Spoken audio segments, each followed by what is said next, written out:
Hello guys, I am Nikki और आप देख रहे हैं अपना YouTube channel IQ students point. So guys, जैसे कि आप सभी को पता है कि हमारी जो फर्स्ट यूनिट है EVS की वो है इंट्रोडक्शन टू एनवायरमेंटल स्टडीज़। अब इसके जो है हमें इसके अंदर जो पढ़ना है वो हमारी ये सारी चीज़ें हैं जो मैंने यहाँ पर आपको स्क्रीन पे शो की हैं। हम इस वीडियो में हमारी हाफ चीज़ों को, जो हमारी आधी चीज़ें हैं उसको पढ़ेंगे यहाँ तक, ठीक है। पर्यावरण अध्ययन की बहुआयामी प्रकृति, पर्यावरण अध्ययन के घटक और वातावरण, इसको हम पढ़ेंगे, वातावरण को भी पढ़ेंगे। उसके बाद नेक्स्ट क्लास में हम जीव मंडल, स्थल मंडल और जल मंडल को डीपली पढ़ेंगे। क्योंकि इन पर शॉर्ट नोट भी आते हैं और इन पर सेपरेट क्वेश्चन भी आते हैं, तो इसलिए इनको डीपली और अच्छे से पढ़ना बहुत ज़्यादा ज़रूरी है, ठीक है। हम अपने nature and environmental studies, component environmental studies, atmosphere, ये सब इससे शुरू करते हैं। Let's start. देखो जी, इन्वायरमेंटल इश्यूज़ जो हैं या फिर इन्वायरमेंटल जो भी प्रॉब्लम्स चल रही होती हैं वो बढ़ते टाइम के साथ और ज़्यादा बढ़ चुकी हैं। कैसे? जैसे अगर हम 21st सेंचुरी की स्टार्टिंग की बात करें तो पूरी दुनिया जो है वो, पूरी दुनिया, सिर्फ इंडिया या फिर कोई और कंट्री नहीं, पूरी दुनिया ही इन्वायरमेंट की सुरक्षा को लेके बहुत ज़्यादा परेशान है, ठीक है। जैसे आप देखते हो कि दिल्ली में केजरीवाल ऑड इवन का उन्होंने किया, या फिर उन्होंने पॉल्यूशन को रोकने के लिए कुछ ना कुछ किया। अगर आप लोगों के घर में इलेक्ट्रिसिटी बिल आता है तो बिल के पीछे लिखा हुआ होता है कि आप लोग इलेक्ट्रिक चीज़ें चूज़ ज़्यादा करें, इलेक्ट्रिक गाड़ी ज़्यादा यूज़ करें ताकि पॉल्यूशन से हमारी दुनिया, हमारा देश बच सके। कुछ इस टाइप की लाइंस लिखी हुई होती हैं, ठीक है। तो क्योंकि गवर्नमेंट भी हमें उस चीज़ से अवेयर करवा रही है कि पॉल्यूशन बढ़ाने वाले तुम ही हो भाई, और कोई नहीं है। तुम ही एक ही घर में जो 10-10 गाड़ियाँ लेके बैठे हैं, एक ही घर में एक ही गाड़ी, मतलब 2 गाड़ी 3 गाड़ी बहुत होती है, नहीं, हर इंसान की हर अलग अलग गाड़ी होगी। ऐसी चीज़ जो है अकॉर्डिंग टू दिल्ली एंड बाकी स्टेट्स, मुंबई में ज़्यादा देखा जाता है कि वहाँ पे फैमिली के हर फर्द के पास, हर मेंबर के पास कार या स्कूटी, बाइक ज़रूर होती है। कार तो बहुत नॉर्मल है, ठीक है। यही वजह है कि पूरे पर्यावरण के बारे में हमें पढ़ाया जा रहा है। क्योंकि पर्यावरण, इन्वायरमेंट एक बहुत ही ज़्यादा इम्पॉर्टेंट टॉपिक है। इन्वायरमेंट के अंदर सभी टॉपिक्स इंक्लूड कर दिए जाते हैं और वो टॉपिक्स क्या हैं वो हम अभी आगे पढ़ेंगे।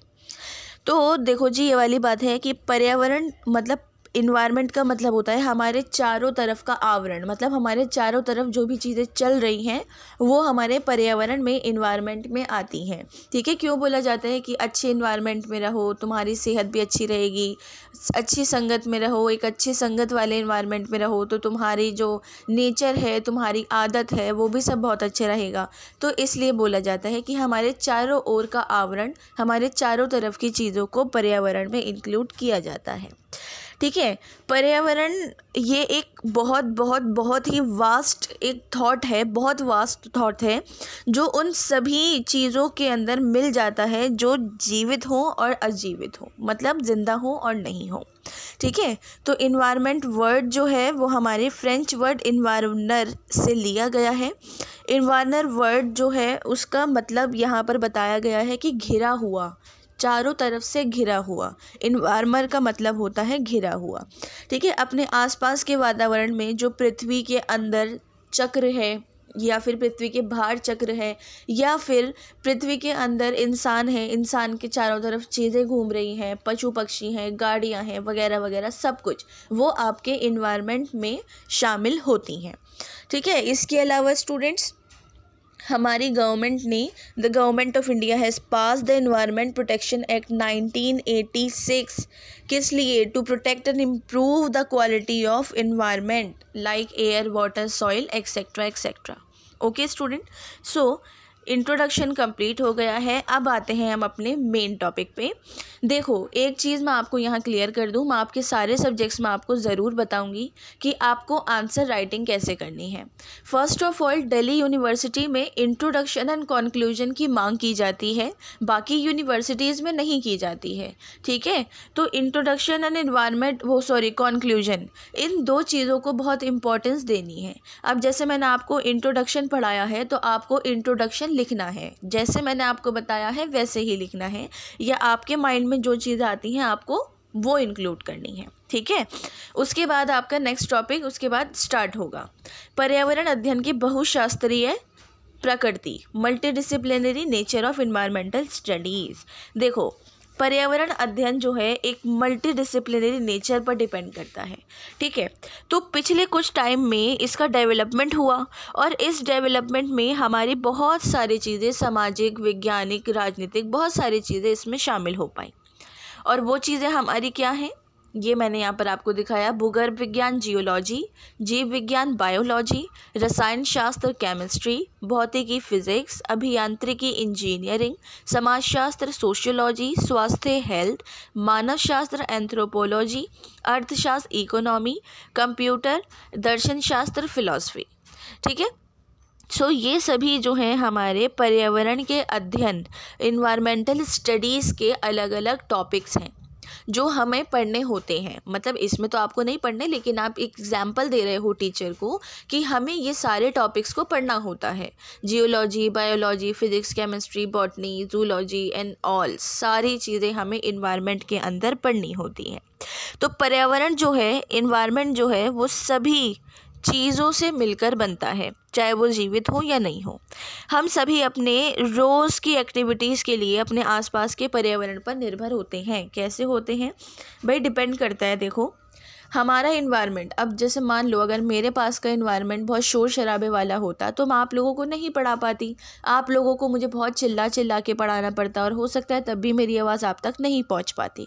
तो हर चीज़ के लिए हमारे रोज़मर्रा के क्रियाकलाप, मतलब ज़िंदगी में जो हम रोज़ काम करते हैं, वो एक्टिविटीज़ जो हैं, उन एक्टिविटीज़ को करने के लिए इन्वायरमेंट बनना बहुत ज़रूरी है।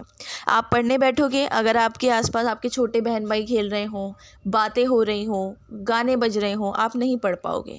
आप लोग बहुत अच्छे माहौल में बैठोगे और कोई किताबें लेके बैठेगा तो आप उस माहौल को एंजॉय नहीं कर पाओगे, ठीक है। तो ये इन्वायरमेंट पर डिपेंड करता है कि इन्वायरमेंट हमारा क्या है, कैसा है और किस चीज़ के लिए क्या बना है।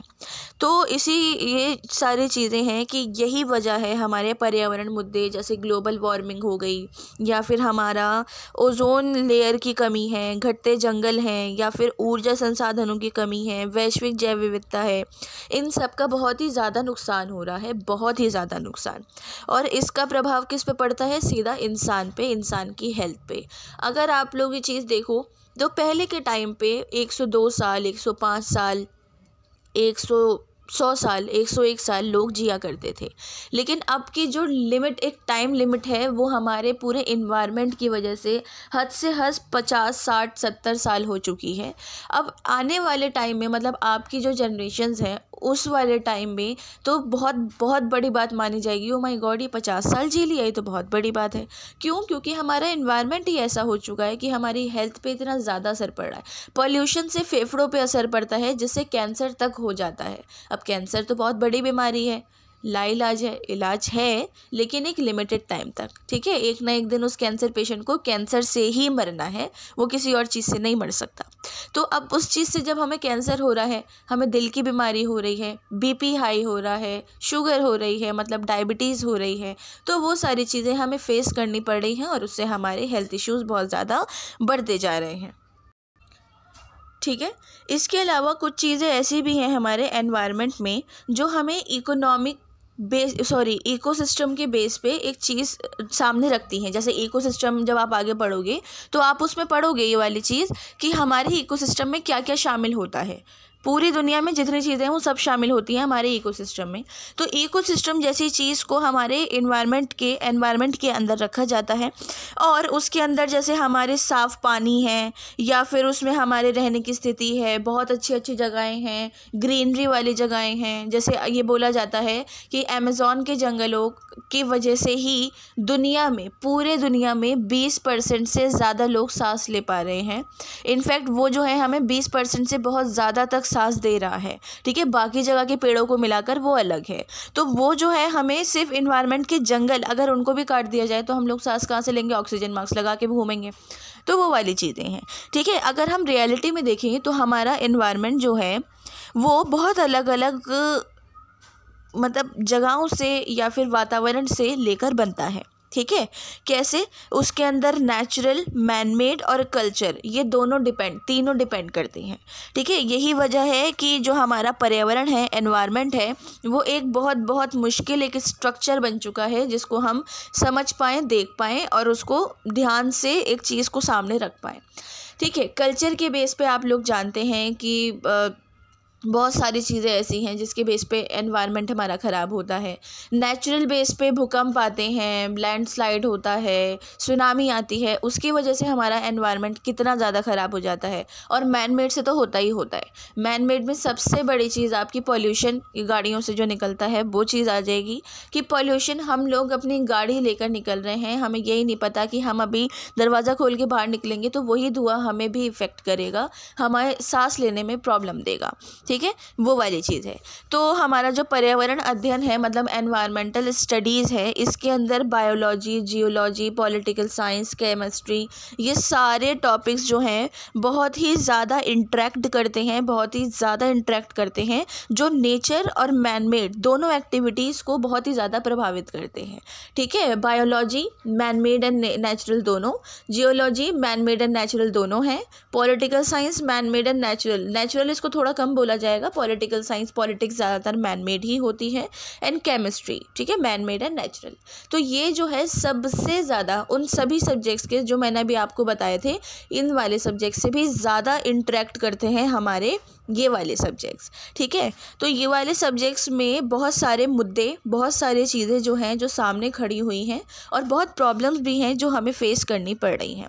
जैसे कि एग्जांपल के तौर पे हम बात कर सकते हैं यहाँ पर किसकी, वायु प्रदूषण की, एयर पॉल्यूशन की, ठीक है। तो वायु प्रदूषण की अगर हम बात करें तो उसके प्रकृति, उसके रसायन विज्ञान, उसके जो केमिकल इंजीनियरिंग है, ये सारे टॉपिक्स इसके अंदर होते हैं, ठीक है। अब इंसान या फिर और जीव जंतु जो हैं वो वायु प्रदूषण से बहुत ही ज़्यादा इफ़ेक्ट होते हैं, प्रभावित होते हैं, जिसकी वजह से या तो वो अपनी जान खो देते हैं या वो किसी बीमारी से पीड़ित हो जाते हैं, ठीक है। तो मौसम पर एयर पॉल्यूशन के प्रभाव, मौसम विज्ञान है, ज्योग्राफी है, उष्ण गतिविधि विषय हैं, वो ज्योग्राफी के अंदर ही आते हैं, तो उन सभी के अंडर में पढ़ाए जाता है या फिर दिखाए जाते हैं, ठीक है। तो इन्वायरमेंटल स्टडीज़ में इन सब के अलावा ज्योग्राफी सब्जेक्ट्स को फर्स्ट प्रायोरिटी पे रखा जाता है, क्योंकि उसमें पेड़ पौधे, जीव जंतु, पहाड़, सोलर सिस्टम, ये सारी चीज़ों को बहुत ध्यान से पढ़ाया जाता है। इसके अलावा वायु प्रदूषण से निपटने वाले जो हमारी चीज़ें हैं वो है हमारे भौतिकी, अभियांत्रिकी, रसायन विज्ञान, ठीक है। भौतिकी, अभियांत्रिकी जैसे मैंने आपको अभी पीछे बताए हैं, फिज़िक्स है या फिर रसायन विज्ञान है हमारा, तो ये सारी चीज़ें जो हैं, मतलब केमिस्ट्री, तो ये सारी चीज़ें हमें देखनी पड़ती हैं, समझनी पड़ती हैं, और इसी को देखते हुए हम अपनी सारी चीज़ों को समझ भी पाते हैं, ठीक है।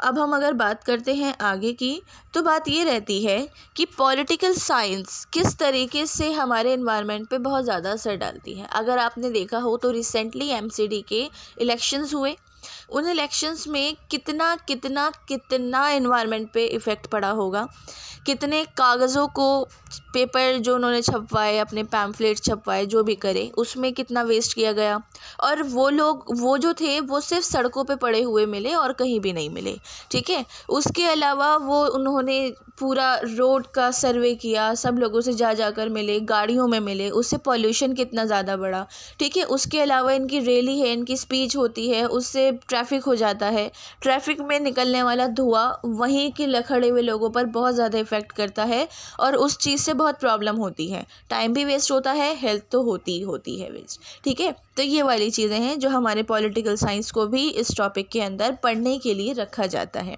और केमिस्ट्री, बायोलॉजी, जियोलॉजी तो है ही है, ठीक है। अब इसके अलावा वायु प्रदूषण से निपटने का जो एक और तरीके का अध्ययन है, मतलब स्टडीज़ है, वो ये है कि मैंने आप लोगों को बहुशास्त्रीय, मल्टीडिसिप्लिनरी नेचर को समझाने के लिए डायग्राम आपको दिया है, ठीक है।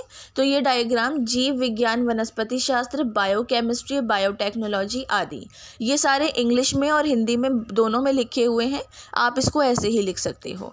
यहाँ पे है भौतिकी विज्ञान, रसायन विज्ञान, भूविज्ञान, मौसम विज्ञान आदि, ये पर्यावरण अध्ययन से इंटरेक्ट कर रहे हैं सारे।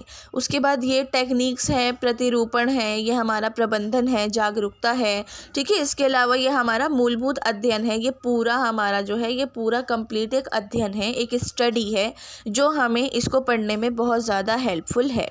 सो इस डायग्राम को आप कॉपी कर लो, इसको अपने पेपर में बनाना। पेपर में इसको बनाने के लिए पेंसिल का ही यूज़ करना, पेन से या स्केच पेन से मत बनाना, ठीक है। बाकी जो है वो तो हम आगे आपको, मैं कोशिश करूँगी कि एक सेपरेट वीडियो में आपको बता दूँ कि पेपर में आपको क्या यूज़ करना है, क्या नहीं करना है, आंसर्स कैसे लिखने हैं, तो वह मैं आपको वहीं डिस्कस कर दूँगी। इसके अलावा अब इसके अंदर जो बहुत इंपॉर्टेंट टॉपिक्स रखे जाते हैं, जैसे सबसे पहला है अर्थशास्त्र एवं पर्यावरण। देखो, अर्थशास्त्र इकोनॉमिक एंड एनवायरनमेंट जो है हमारा, इकोनॉमिक डेवलपमेंट और एनवायरनमेंट बैलेंस में रहते हैं, ठीक है। इकोनॉमिक डेवलपमेंट जब तक ठीक रहेगा तब तक हमारा एनवायरनमेंट भी ठीक रहेगा। कभी कभी आप देखो कि हमारे जीडीपी गिर जाती है, इकोनॉमी देश की गिर जाती है, तो कितना ज़्यादा नुकसान होता है, दाम बढ़ जाते हैं, ये होता है वो होता है, तो एनवायरनमेंट बैलेंस नहीं रह पाता, ठीक है। तो हमारे जो हाई लेवल का इकोनॉमिकल डेवलपमेंट होता है उसको पाने के लिए ज़्यादा से ज़्यादा रिसोर्सेज की ज़रूरत होती है। अब एनवायरनमेंट बैलेंस में तभी हो पाता है जब रिसोर्सेज कम से कम प्रदूषण को बढ़ाएं, ठीक है। रिसोर्सेज किसी भी तरीके के हो सकते हैं, गाड़ी, कुछ भी रिसोर्सेज जिससे एनवायरनमेंट बढ़ता हो। आप लोगों को याद आए, कुछ समझ आए, मुझे इस टाइम याद नहीं आ रहे, तो आप मुझे कमेंट बॉक्स में ज़रूर बताइएगा, ठीक है। तो यही वजह है कि टाइम के साथ इकोनॉमी के एरिया में green economy, carbon cost, carbon footprint, बहुत सारी चीज़ें जो हैं बहुत ज़्यादा तेज़ी से बढ़ रही हैं। तो पूरी दुनिया में इकोनॉमिकल डेवलपमेंट और एनवायरनमेंट बैलेंस के बीच में जो कोऑर्डिनेशन बिठाने की कोशिशें की जाती हैं वो बहुत ही ज़्यादा तरीके से की जाती हैं, ताकि हम उसको एनवायरनमेंट को और हमारी इकोनॉमिकल बैलेंस, वो डेवलपमेंट को बैलेंस कर सकें, ठीक है। तो संसाधनों को एक करके उनको कम से कम प्रदूषण फैलाने से बचाने के लिए, कि कम से कम प्रदूषण हो, तब जाकर हमारी इकोनॉमिक डेवलपमेंट एंड को बैलेंस किया जाता है। नेक्स्ट है पर्यावरण तथा प्रदूषण नियंत्रण, ठीक है, एनवायरनमेंट एंड पॉल्यूशन कंट्रोल। देखो, इकोनॉमिकल डेवलपमेंट तो हो गया, इकोनॉमिकल एक्टिविटीज़ जो हैं वो बहुत ही ज़्यादा पॉल्यूशन को बढ़ावा देती हैं। अब पॉल्यूशन के जो इफ़ेक्ट्स हैं, ठीक है, वो पर्यावरण मतलब हमारे एनवायरनमेंट के साथ साथ कहाँ पे, जीवधारियों पर भी बहुत ज़्यादा पड़ते हैं। जीवधारी होते हैं इंसान, जानवर जो सांस ले सकते हैं, ठीक है। अगर आप लोगों को बता दिया जाए, अगर आप लोगों को नहीं पता है, अकॉर्डिंग टू साइंटिस्ट पेड़ पौधे भी सांस लेते हैं, तो वो चीज़ें उनके लिए भी बहुत ज़्यादा ख़तरनाक है, मतलब वो चीज़ें इन द सेंस प्रदूषण, ठीक है। तो हमारा जो एनवायरनमेंट है वो पॉल्यूशन के बहुत सारी बीमारियां भी झेलता है पॉल्यूशन की वजह से, ठीक है। जैसे वर्ल्ड हेल्थ ऑर्गेनाइजेशन के जो हालिया ही रिपोर्ट थी उसके अकॉर्डिंग जो हमारा एयर पॉल्यूशन है उसकी वजह से पूरी दुनिया में 7 मिलियन लोगों की पूरे साल में मौत हो जाती है, जिसमें से 1.2 मिलियन 12 लाख मौतें सिर्फ भारत में हुई हैं हर साल, पॉल्यूशन की वजह से होती हैं। दिल की बीमारी क्यों हुई? पॉल्यूशन की वजह से। डायबिटीज़ क्यों हुई? पॉल्यूशन की वजह से। बीपी, शुगर, कैंसर क्यों हुआ? तो ये बीमारियां जो हैं भारत में ज़्यादा देखी जाती हैं, ठीक है। इसके अलावा नेक्स्ट टॉपिक है हमारा संसाधनों का संरक्षण, कंजर्वेशन ऑफ रिसोर्सेज। देखो, एनवायरनमेंट हमारी सभी ज़रूरतों को पूरा करता है, जैसे हमारा एयर है, या फिर हमारा भोजन समझ लो, वायु समझ लो, पानी समझ लो, ठीक है। ये सारी चीज़ें हमारी ज़रूरतों को, आवश्यकताओं को पूरा करता है। तो प्राकृतिक संसाधनों को 2 भागों में बांटा जाता है, नवीकरण में और अनवीकरण में। तो नवीकरण संसाधन की जो भरपाई होती है वो नेचुरल होती है, और अनवीकरण की भरपाई जो होती है वो मैन मेड होती है, ठीक है। तो बस इसके अंदर यही है। नेक्स्ट है पर्यावरण तथा रसायन विज्ञान। पर्यावरण तथा रसायन विज्ञान में एनवायरनमेंट और हमारे रसायन विज्ञान केमिस्ट्री के बीच में बहुत सारे रिलेशंस बिठाए जाते हैं, ठीक है। इसके अंदर जैसे हमारे वो है पर्यावरण है, रसायन है, रासायनिक प्रदूषण है, पदार्थ हैं, तो वो सारी चीज़ें आती हैं। तो पर्यावरणीय रसायन शास्त्र मतलब एनवायरमेंटल केमिस्ट्री जो है वो एक बहुत बड़ी चुनौती है। ठीक है, कभी आपने देखा होगा, सुना होगा कि एनवायरमेंटल केमिस्ट्री, एनवायरमेंटल बायोलॉजी, इसमें भी बच्चे ऑनर्स करते हैं, इसके अलग से कोर्स करते हैं, डिप्लोमा करते हैं। तो ये बहुत इंपॉर्टेंट टॉपिक्स होते हैं जो बच्चों को बहुत आगे तक ले जाते हैं। ठीक है, तो इसके अंदर वाली बात है कि जो हमारे एनवायरमेंटल केमिस्ट्री है एक बहुत बड़ी चुनौती है हमारे पूरे नेचर के एनवायरनमेंट को बहुत ढंग से रखने के लिए और बैलेंस बनाए रखने के लिए। एंड लास्ट है हमारा पर्यावरण, पारिस्थितिकीय और पारिस्थितिकी तंत्र। ठीक है, एनवायरनमेंट, इकोलॉजी एंड इकोसिस्टम। तो ये वाली बात रही कि ये तीनों ही जो हैं हमारे एनवायरमेंटल स्टडीज़ के बहुत इंपॉर्टेंट टॉपिक हैं और घटक भी हैं, कंपोनेंट भी हैं।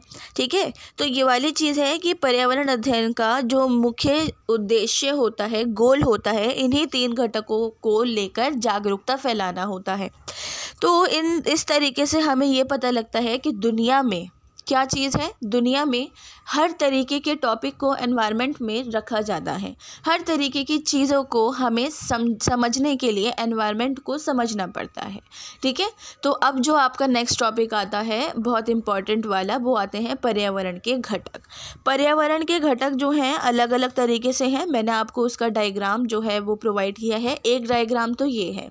ठीक है, आप इस डायग्राम को ड्रॉ करो, मतलब ये सब ड्रॉ मत करो, छोटे छोटे बिल्डिंग्स बना लो, इधर जो है एक छोटा सा तालाब बना दो, पेड़ पौधे बना दो, इधर जो है हमारे वो बना दो, क्या कहते हैं उसको, फैक्ट्रीज वगैरह। ठीक है, और इन्वायरमेंट ऑफ ये कंपोनेंट्स ऑफ इन्वायरमेंट है।